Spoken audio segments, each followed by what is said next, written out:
যুক্তরাজ্যের আসন্ন সাধারণ নির্বাচনকে কেন্দ্র করে দলীয় ইশতেহার প্রকাশ করেছে ক্ষমতাসীন কনজারভেটিভ পার্টি। গতকাল মঙ্গলবার এ উপলক্ষে আয়োজিত অনুষ্ঠানে ভবিষ্যতে ক্ষমতায় এলে অভিবাসীর সংখ্যা অর্ধেকে নামিয়ে আনার অঙ্গীকার করেছেন কনজারভেটিভ পার্টির নেতা ও ব্রিটিশ প্রধানমন্ত্রী ঋষি সুনাক। ব্রিটিশ প্রধানমন্ত্রী বলেন, ব্রেক্সিটের কারণে এখন সীমান্তের নিয়ন্ত্রণ আমাদের হাতে, কিন্তু গত কয়েক বছরে যুক্তরাজ্য জুড়ে অভিবাসীর সংখ্যা অনেক বেড়েছে। এটি কমিয়ে আনার সুনির্দিষ্ট পরিকল্পনা কনজারভেটিভ পার্টির রয়েছে। ইতিমধ্যে বেশ কিছু পরিবর্তনের ঘোষণা দেওয়া হয়েছে। এসব ঘোষণার মানে দাঁড়ায়, যুক্তরাজ্যে আসতে আগ্রহী এমন 3 লাখ মানুষ এখন আর এদেশে আসার জন্য উপযুক্ত হিসেবে বিবেচিত হবে না। সরকার অভিবাসীর সংখ্যা বেঁধে দেবে, অর্থাৎ প্রতি বছর কত সংখ্যক মানুষ যুক্তরাজ্যে প্রবেশের সুযোগ পাবে তা নির্ধারণ করবেন পার্লামেন্টে আপনাদের নির্বাচিত প্রতিনিধিরা। ব্রিটিশ সংবাদ মাধ্যম দ্য সান জানিয়েছে, অনুষ্ঠানে অভিবাসীর সংখ্যা অর্ধেকে নামিয়ে আনার পরিকল্পনার রূপরেখাও তুলে ধরেন ব্রিটিশ প্রধানমন্ত্রী। তিনি বলেন, আমাদের পরিকল্পনা হলো আমরা অভিবাসীর সংখ্যা অর্ধেকে নামিয়ে আনব, মূল্যস্ফীতিও অর্ধেকে নামিয়ে আনা হবে, এরপর পর্যায়ক্রমে প্রতি বছর তা আরও কমানো হবে।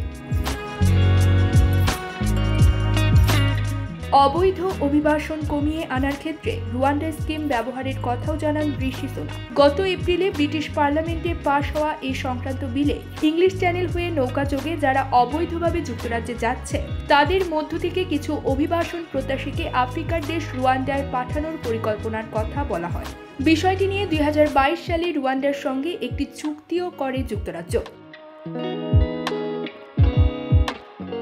5 বছর মেয়াদী ওই চুক্তির আওতায় যুক্তরাজ্যে যাওয়া অভিবাসন প্রত্যাশীদের আশ্রয় দেবে রুয়ান্ডা। এর বিনিময়ে অর্থনৈতিক উন্নয়নের জন্য আফ্রিকার দেশটিকে সহায়তা দেবে লন্ডন। আর্থিক সহায়তার বাইরে অভিবাসন প্রত্যাশীদের পুনর্বাসনের জন্য বাড়তি অর্থ পরিশোধ করা হবে।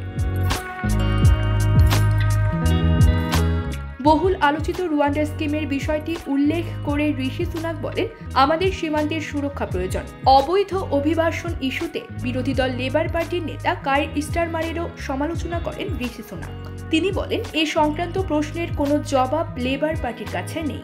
অন্যান্য দেশ থেকে লোকজন অবৈধভাবে যুক্তরাজ্যে প্রবেশ করলে তিনি কি করবেন সেই প্রশ্নের জবাব তিনি আপনাদের দিতে পারেননি, কেননা এটিকে তিনি কোনো সংকট বলে মনে করেন না।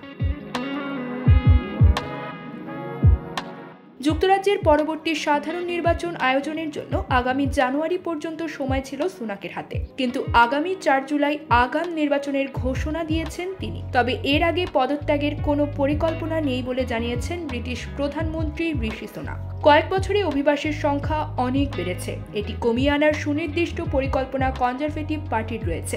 যুক্তরাজ্যে আসতে আগ্রহী এমন 3 লাখ মানুষ আর এই দেশে আসার জন্য উপযুক্ত হিসেবে বিবেচিত হবে না। News desk, UKBD time.